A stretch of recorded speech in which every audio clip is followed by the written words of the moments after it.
தமிழும் கிளம்பி கோயிலுக்கு கிளம்பியாச்சு. தமிழ் ஃபேமிலியும் அங்கே சேது ஃபேமிலியும் எல்லாருமே கோயிலுக்கு கிளம்பிட்டாங்க. கோயிலுக்கு இவங்கெல்லாம் கிளம்பி போன நேரத்துலையாவது ரெண்டு ஃபேமிலியும் ஒன்று சேரணும்னு நினைக்கிறவங்க நம்ம வீடியோவை லைக் பண்ணிவிட்டு நம்ம சேனலை இன்னும் சப்ஸ்கிரைப் பண்ணாதவங்க சப்ஸ்கிரைப் பண்ணிக்கோங்க. தமிழ் இங்கே குழந்தைய ரெடி பண்ணிட்டு தனம் பாட்டிமா அம்மா அப்பா எல்லாருமே சேர்ந்து கோயிலுக்கு போய் இன்றைக்கி அபிஷேகம் பூஜைக்கு எல்லாமே சொல்லியிருக்குது. தமிழில் குழந்தை பேரில் என்ன அழகரும் இருந்திருந்தா நல்லாயிருக்கும். ஆனால் அவங்ககிட்ட இருக்கிற டேட் ஆயிடுச்சு. சரி நம்ம மீனாட்சிக்கு மட்டும் கும்பிடுவோம். அழகரோட பேருக்கு எல்லாமே அர்ச்சனை பண்ணிடுவோம். அழகர் கூட இல்லைனாலும் நம்ம மனசுக்குள்ளேயே தானே இருக்கான். அதனால் கண்டிப்பாக குழந்தைக்கு அந்த பலன் போய் சேரும் கோயிலில் பண்ணினது அப்படின்னு சொல்லி அவங்களுக்கு அவங்களே சமாதானப்படுத்திக்கிட்டு கோயிலுக்கு போகலான்னு சொல்லி வாடகைக்கு கார் சொல்லியிருக்கேன் தமிழ் போய்க்கலாம் அப்படின்னு சொல்லிட்டு எல்லாருமே காரில் ஏறி கிளம்புறாங்க. போய் கரெக்டாக இந்த டைம் பூஜைக்கு சொல்லியிருக்குதுன்னு சொல்லிட்டு அந்த டைம் கோயிலுக்குள்ளே போகிறாங்க. அப்போது பார்த்தா அங்கே தான் அப்போ தான் காரில் இருந்து இறங்குறாங்க எல்லாருமே. சேது வீட்டில் இருக்கிற எல்லாருமே சேதுவோட அப்பா ராஜாங்கம் கருப்பு மலர் இங்கே ஐஸ்வர்யா ஈஸ்வரி சித்ரா வசந்தி எல்லாருமே கிளம்பியிருக்காங்க கோயிலுக்கு. எல்லாருமே அழகரை அப்படி கொஞ்சிட்டு இருக்காங்க.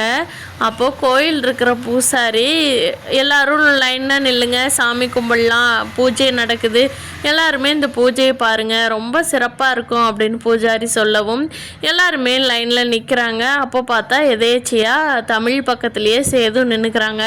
ரெண்டு பேர்த்த கையிலையும் ரெண்டு குழந்தை இருக்குது. அங்கே இருக்கிற பூசாரிக்கு இவங்களை அடையாளம் தெரியுங்கிறதுனால தம்பி நீங்கள் ரெண்டு பேரும் ரெண்டு குழந்தைய எடுத்துக்கிட்டு முன்னாடி வந்துருங்களேன் குழந்தைங்களுக்கு சிறப்பாக பூஜை பண்ணிடலாம் அப்படின்னு தமிழ் சொல்கிறதுக்கு வாய் எடுக்கிறாங்க. இல்லை தனித்தனியாகவே நின்றுக்கிறோன்னு. ஆனால் பாட்டி இருந்துட்டு ஏய் போங்கப்பா ரெண்டு பேரும் பூச்சாரி கூப்பிட்றாங்க குழந்தைக்கு ரெண்டுக்குமே பூசை பண்ணணும். என்ன நீ ரெண்டு பேரும் இங்கே நின்றுட்டுருக்கிறீங்க போய் பூசாரி சொல்கிற இடத்துல போய் நின்று ஸ்பெஷலாக பூசை பண்ணிட்டு வாங்க அப்படின்னு சொல்லி பாட்டிமா அனுப்பிச்சி வைக்கிறாங்க. அப்போ தமிழும் அப்படின்னு சொல்லிட்டு ஒரு மாதிரி அமைதியாக போகிறாங்க. சேதுவும் அந்த இடத்துல வேண்டாம் எல்லாத்துக்கும் விளக்கம் கொடுக்க வேண்டாம் அப்படிங்கிறதுனால போய் நின்றுக்கிறாங்க. ஐஸ்வர்யா அதை பற்றி பெருசாக எதுவும் நினச்சிக்கல. ஏன்னா பூசாரிக்கு தெரியாது அதனால் அவர் கூப்பிட்றாரு பரவாயில்ல அப்படிங்கிற மாதிரி ஐஸ்வர்யா நினைக்கிறாங்க.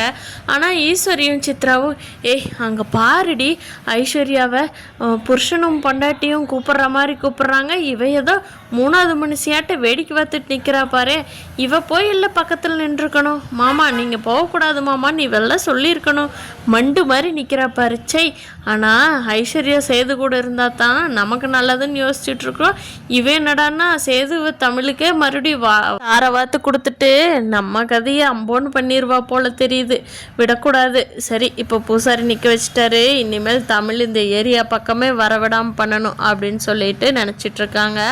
அப்போ கரெக்டாக பூசாரி ரெண்டு மாலை கொண்டுட்டு வந்து கொடுத்து ஐயா இந்தாங்க ரெண்டு பேரும் மாற்றி போட்டுக்குங்க ஒருத்தருக்கு ஒருத்தர் போட்டு விட்டுக்கிட்டு பூஜையை பாருங்கள் தம்பதிகள் சகிதமாக இந்த பூஜையில் கலந்துக்கிட்டா தான் ரொம்ப நல்லது அப்படின்னு சொல்லி மாலை ரெண்டை கொடுத்துட்டு அவர் பாட்டுக்கு நிற்காமல் போயிடுறாரு. அப்போது அங்கே இருந்த பாட்டிமா டேய் போடுங்கப்பா ரெண்டு பேரும் என்ன மசன்னு வேடிக்கை பார்த்துட்ருக்குறீங்க சாமிக்கு பூஜை ஆரம்பிக்க போகுதில்ல சீக்கிரமாக போடுங்க அப்படின்னு சொல்லிட்டு பாட்டிமா அவசரப்படுத்தி ரெண்டு பேர்த்துக்கும் மாலை போட வச்சிடுறாங்க. குழந்தைங்க ரெண்டும் அப்படி கொஞ்சம் விளையாண்டுட்டு இருக்கு. இதை பார்த்த ஈஸ்வரியும் சித்ராவோ ஐயோ இங்கே தனித்தனியாக கோயிலுக்கு போகலான்னு சொல்லி ஐஸ்வர்யாவை கூட கூட்டிகிட்டு வந்தால் இங்கே என்னடான்னா கதையே வேறு மாதிரி நடக்குதே அப்படின்னு நினச்சி பார்த்துட்ருக்காங்க. அப்போது பூஜாரி பூசையெல்லாம் பண்ணிவிட்டு ரெண்டு பேரும் மாற்றி மாற்றி போட்டு வச்சுக்கோங்க மாற்றி மாலை போட்டுக்குங்க அப்படின்னு சொல்கிறதையெல்லாம் பார்த்தா இங்கே அப்படியே பயங்கரமாக காண்டாகுது ஈஸ்வரிக்கு. மற்றவங்கெல்லாம் ஒன்றும் சொல்ல முடியல. இருந்தாலும் ரெண்டு குழந்தைக்கும் பொட்டு வச்சு அந்த பூஜை புனஸ்காரங்களாம் சரி ரெண்டு குழந்தைக்கும் நடக்கட்டும் அவங்க அம்மா அப்பாட்டே இருக்கட்டும் அப்படிங்கிறதுனால மற்ற எல்லாருமே அமைதியாக இருந்துக்கிறாங்க. ஏன் தமிழும் சேதும் கூட ரெண்டு குழந்தைங்களும் அதை பார்த்துட்டு ரெண்டு குழந்தைங்களுக்கும் தெரியட்டும் அப்படிங்கிறதுக்காகவே ரெண்டு பேரும் அமைதியாக இருந்துக்கிறாங்க. முடிச்சுட்டு வெளியே வந்தப்போ ரெண்டு குழந்தையும் நல்லா வேண்டிக்கிட்டு அதனால் ரெண்டு சக்கரை பொங்கல் வச்சு எடுத்துகிட்டு வாங்க சாமிக்கு படைக்கணும் அப்படின்னு சொல்லி பூஜாரி சொல்லிடுறாரு. அப்போது இங்கே மீனாட்சிக்கு சேது வீட்டில் இருந்து வைக்கிறாங்க. அழகருக்கு தமிழ் வீட்டில் இருந்து வைக்கிறாங்க.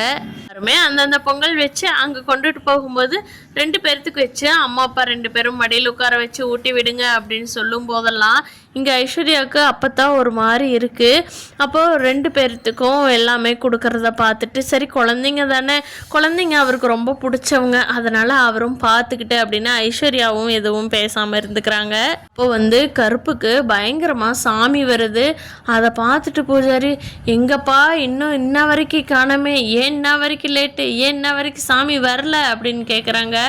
அதுவாப்பா இங்கே நடக்கிற கதையெல்லாம் பார்த்துட்டு எனக்கே எதை எப்படி முடிச்சு வைக்கிறதுன்னு குழப்பத்தில் வந்திருக்கிறேன். சில பேர் செய்த தவறுனால சில பேர் பாவம் தண்டனை அனுபவிச்சிட்ருக்குறாங்க, அதையெல்லாம் நேர்த்தி பண்ணத்தான்ப்பா நான் வந்திருக்கிறேன் அப்படின்னு சொல்லி கருப்பு சாமி ஆடுறாரு.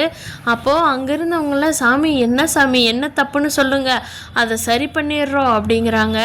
அதுவா பெரிய வீட்டில் தான் தப்பு நடந்திருக்குதுப்பா, பெரிய வீட்டில் தான் அப்படிங்கிறாங்க. என்ன சாமி சொல்கிறீங்க அப்படின்னு சொல்லி ராஜாங்க காலில் விழுந்து மன்னிப்பு கேட்டுட்டு சாமி சொல்லுங்கள் என்ன தப்புன்னு சொல்லுங்கள், அதை நிறைவேற்றிடலாம் அப்படிங்கிறாங்க. தப்பு இல்லைப்பா, சதி நடந்திருக்குதுப்பா, சதி உன் குடும்பத்தை முறிக்கிறதுக்குனே சதி நடந்திருக்குதுப்பா, ஒன்றா இருந்த கிளிகளை ஜோடி கிளிகளை பிரித்து வச்சதே சதினால தான்ப்பா, நீ நல்லா கவனிக்காமல் விட்டுட்டப்பா, நல்லா கவனிக்காமல் விட்டுட்ட, எல்லாம் பிரிஞ்சு போயிருச்சு அப்படிங்கிற மாதிரி குறி சொல்கிறாங்க கருப்பு. ஆனால் ராஜாங்கத்துக்கு அப்படி என்ன நடந்தது சாமி தெளிவாக சொல்லுங்கள் அப்படின்னு கேட்கவும் அப்போது கருப்பு சொல்கிறாங்க. கருப்பாக சொல்லலை, அவருக்குள்ளே வந்த சாமி தான் சொல்லுது, இப்படி ஒரு விஷயத்தில் தப்பு நடந்திருக்குதுப்பா, அதை என்னென்னு ஆராய்ச்சி பண்ணிட்டு 15ஆம் நாள் இன்னாரம் கோயிலுக்கு வா, உன்னால் கண்டுபிடிக்க முடிஞ்சா கண்டுபிடி, இல்லைன்னா 15ஆம் நாள் இன்னாரவா, நான் உனக்கு தெளிவாக எடுத்து சொல்லிடுறேன் அப்படிங்கிறாங்க.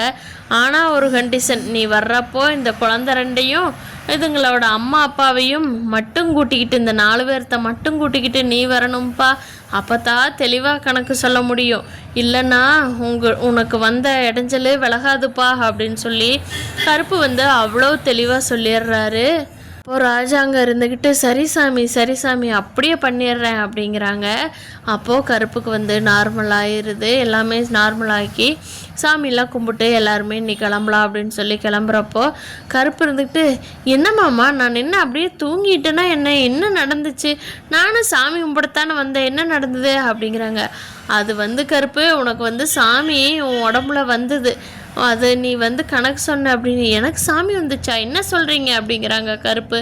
ஆமாப்பா உனக்கு நிறைய கணக்கு சொல்லியிருக்குது, அதெல்லாம் நடக்குதான்னு பார்ப்போம் அப்படின்ட்டு இருக்கிறாங்க. என்ன மாமா சொல்கிறீங்க அப்படின்னு கேட்கவும் ஆமாப்பா இந்த வீடியோலாம் எடுத்து வச்சிருக்கிறேன் பார் அப்படின்னு சொல்லி சித்ரா கருப்புக்கு சாமி வந்ததை காட்டுறாங்க. அதை ஆச்சரியமாக பார்த்த கருப்பு சாமிக்கு கூட தெரிஞ்சிருக்குது தமிழையும் சேதுவையும் ஒன்றும் சேர்த்தனம்னு அப்படின்னு மனசுக்குள்ளே நினச்சிக்கிட்டே வண்டி ஓட்டிகிட்டு போகிறாங்க.